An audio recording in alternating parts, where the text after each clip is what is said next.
Thucydides and the Plague of Athens. Thucydides was the world's first historian. Presently, we get most of our knowledge about ancient Greece from his writing. But Thucydides didn't just write about history. He lived through it. However, he almost didn't survive one historical event, the Plague of Athens. In 430 BCE, an army attacked the city of Athens, where Thucydides lived. Thousands of people hid from the army behind Athens' large walls.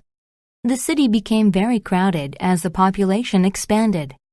Then, a horrifying disease broke out.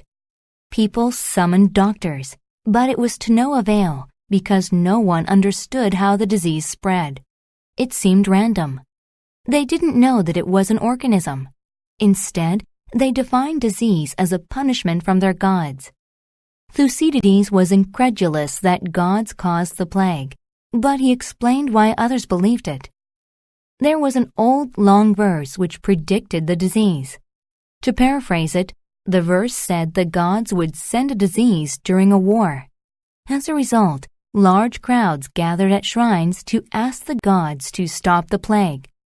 But the situation only worsened. Because these people were so close to each other, they became sick. That's how they learned a fundamental lesson about the plague. It spread from person to person.